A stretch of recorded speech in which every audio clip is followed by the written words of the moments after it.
My name's Andy.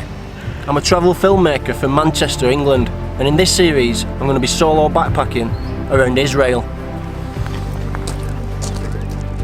Israel is a country often overlooked as a travel destination due to its conflicts and how the country is perceived by the Western world. The holy city of Jerusalem under fire, images like these coming in from Israel all day. I'm thinking that probably shouldn't cross that point there. Israel is a country of immense natural beauty, from Mediterranean beaches and desert oasis to ancient ruins, sacred sites and world-class culture. There are so many reasons to visit this amazing country, and in this series I'm going to show you why you should consider adding Israel and Palestine to your bucket list.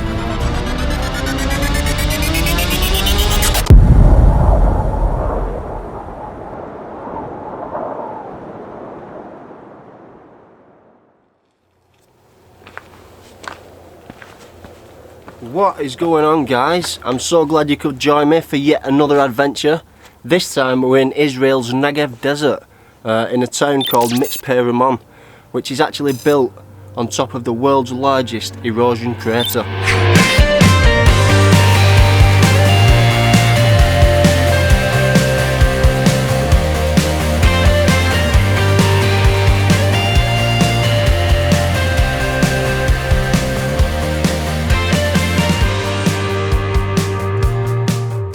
So for those of you that actually follow the channel, you'll know that if the country that I'm visiting has got a desert, I'm most definitely going to be going there. So this is actually a nice change from the cities I've been visiting in Israel. I'm going to be here for 4 nights in total. It's a town for hiking. There's a lot of wildlife here. You can do adventure sports. It's a little late in the day now for me to be doing anything.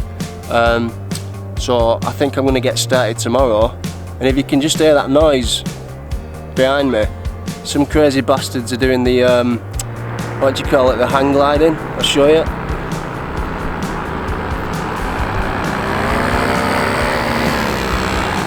So I literally just mentioned that this was a place for wildlife, and as I was talking, a couple of ibex have started walking towards me.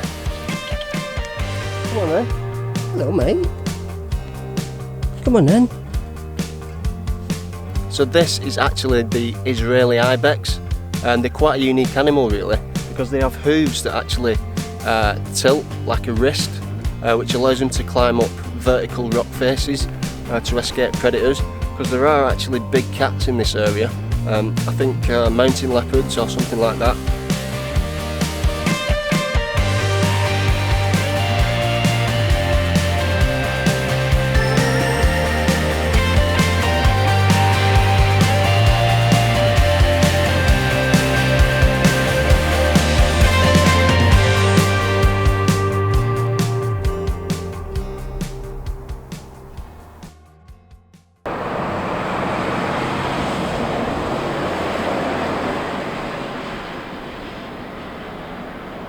Oh, look at this!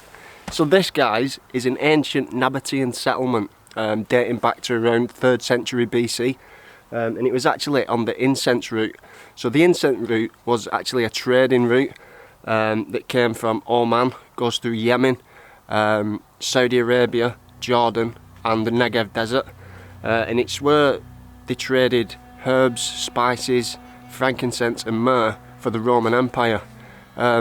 Now, one of the most famous Nabataean cities is Petra, and Petra is actually maybe around 100 miles away across the border into Jordan. So this was on the same camel caravan route as Petra, which is really interesting, and the whole settlement is actually built into the rock, and you can actually go inside, which is what I'm going to do now.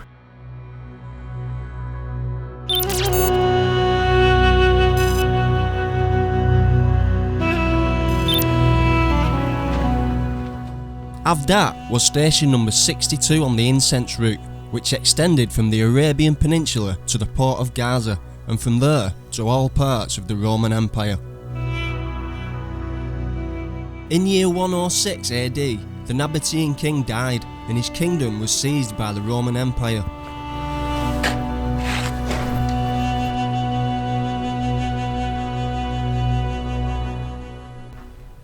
This place is just an absolute maze of caverns and different rooms built inside the rock. Now, I'm not actually 100% certain about this, but I believe that places like this were actually built before Petra, because these sort of places made the real money, which allowed the Nabataean king to expand and build Petra.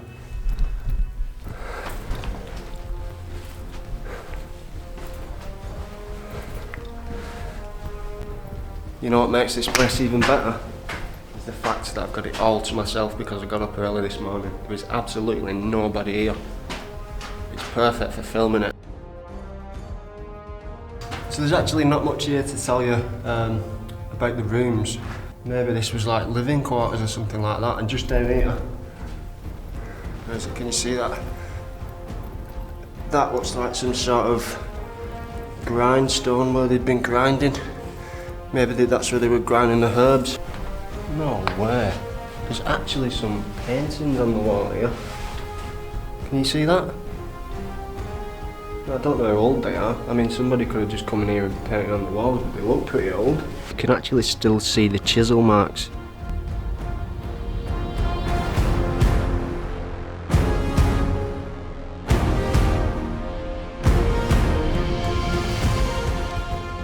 During the Byzantine period in the 4th century, Avdat grew into a large village with cisterns, agriculture, storerooms to hold produce and workshops to process it. In the early 7th century, a huge earthquake struck the area, destroying Avdat and leading to its abandonment.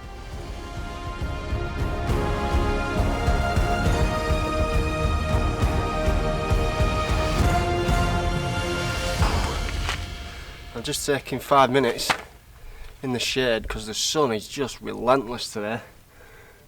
So this is probably a good opportunity to let you know how you can actually get here.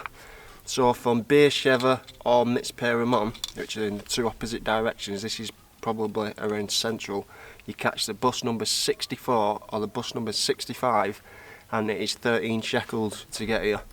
If you're coming from Jerusalem, you'll have to go from Jerusalem to Beersheba and then Beersheba to here. It's super simple, you'll figure it out. And if you're unsure, just do what I do, just ask somebody at the ticket office and they'll just tell you which way to go. So yeah. Well, that was definitely a lot of fun. I would highly recommend checking this out if you're in the area. But I think that's me done here.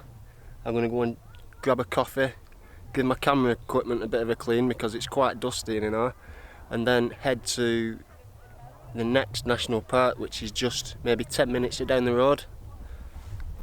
Alright, after much walking round and exploring, I've actually found a place that's open and serves coffee. And I've got to tell you guys, the public transport here in Israel is fantastic. It's cheap, it's super easy to get around, but you've also got to remember that the country is roughly only the size of Wales, so it's quite small, so you can pretty much get anywhere on the buses.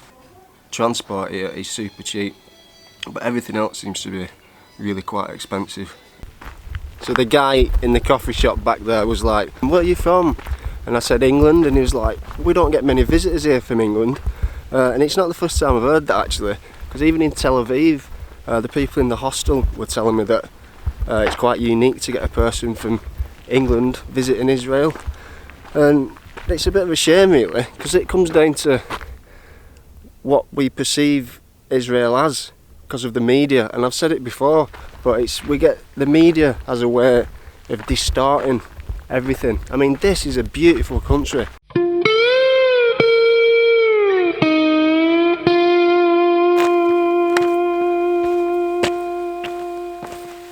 I think I underestimated this a little bit.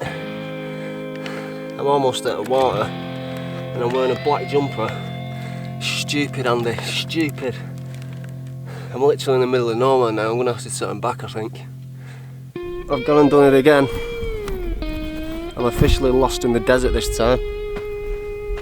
But I can hear something coming, so hopefully they can give me directions.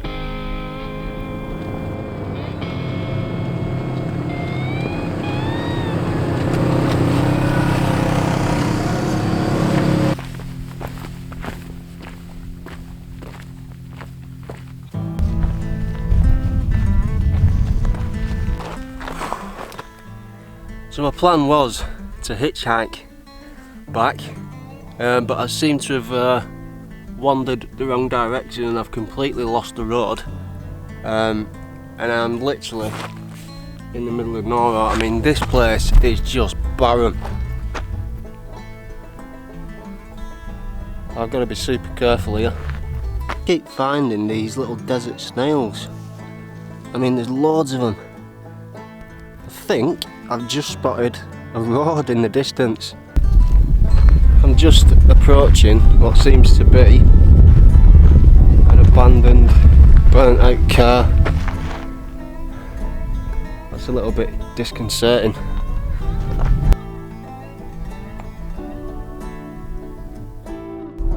That right there looks like an oasis to me. It's actually a nice wooded area this to take shelter, and there's some pine cones here, and if you ever needed to, they're actually really good for starting fire.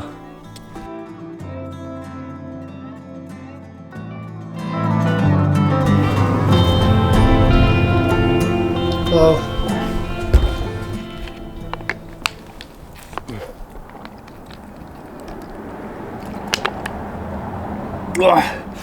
That is fucking precious. That is all I need. So I always say this, before coming into the actual desert, it's always a good idea to know some basic desert survival skills, because man, you get stuck out there, you are literally toast. And also, it's a good idea to know what kind of critters are lurking around at night and what sort of wildlife is in the area. So here in Mitzpe Ramon, they actually have a Ramon living museum, so you can actually come and see the wildlife and take a tour and see what's actually out there.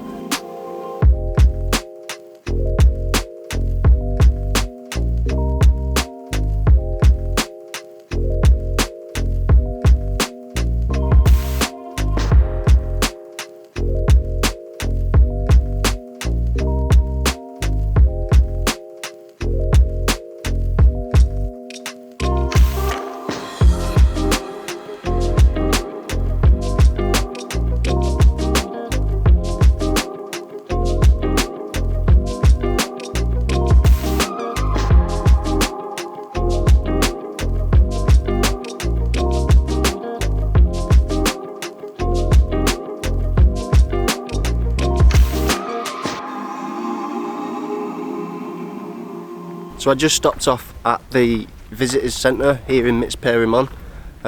If you're looking for things to do here, that's where you go, and they'll give you maps and directions and show you which hiking trails to do. And I was just enjoying my coffee and watching the Israeli cadets being drilled. So I'm guessing this is where they come to learn desert training.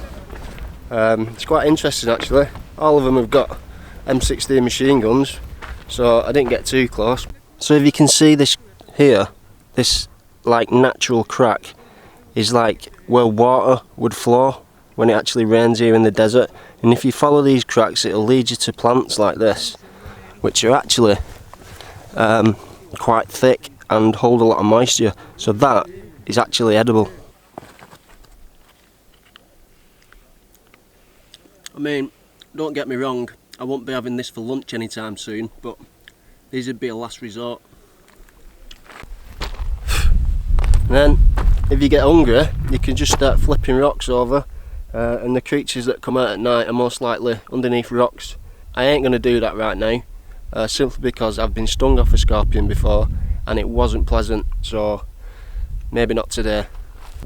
So that there actually looks like ibex shit. Ibex eat a lot of fruit and desert plants. Okay, ibex shit for dinner. No, I'm just kidding.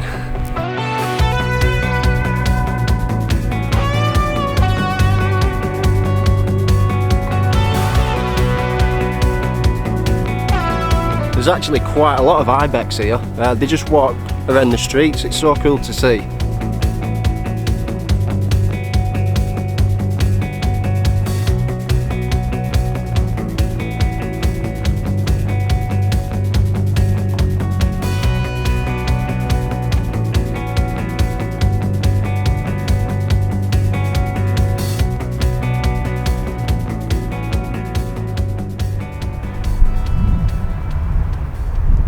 So I'm literally stood right on the edge of the crater now, and if you just look behind me there, that is actually my desert camp. It's called the Desert Shade Eco Lodge, and I found it on Hostel World, and it is actually really good. Really friendly staff, comfy beds, and you can have a campfire at night, and it's just amazing. I don't usually do this, but I am actually going to give you a quick tour.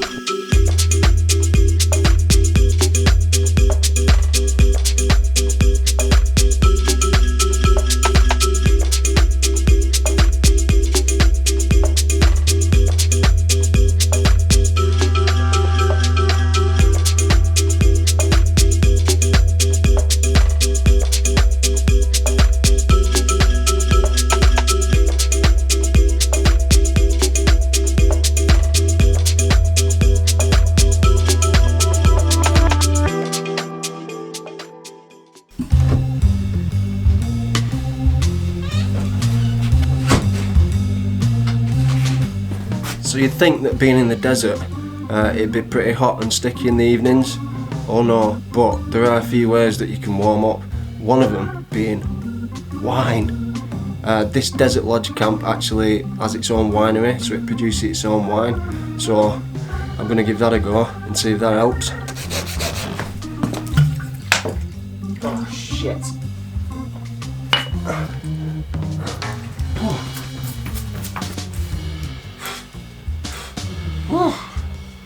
I'll see you people tomorrow.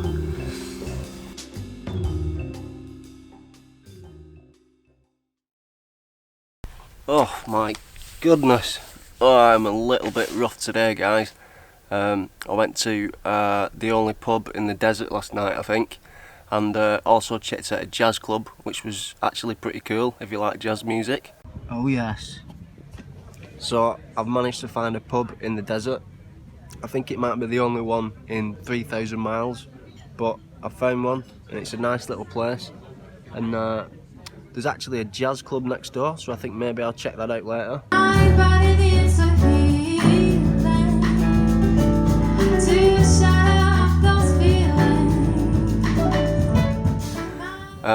But this morning I've got up pretty late because of that, and I thought I'd come and check out what's happening in the town centre. And guys, it is an absolute ghost town. It is desolate. It kind of feels like one of them places they build to test nuclear weapons. There is nothing going on here. There is nobody about. It's actually a little bit creepy. I'm thinking that I might walk around the wrong corner in a minute and there'll be a horde of zombies just waiting to take me down.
So apparently this here is actually somebody's grave.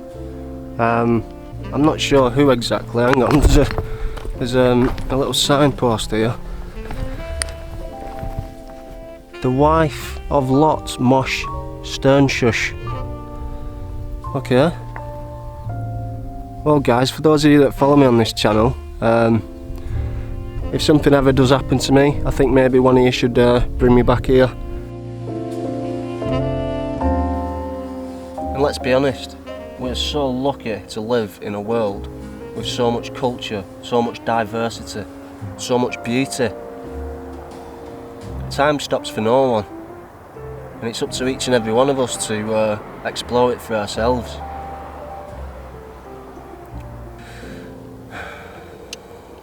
Cheers guys.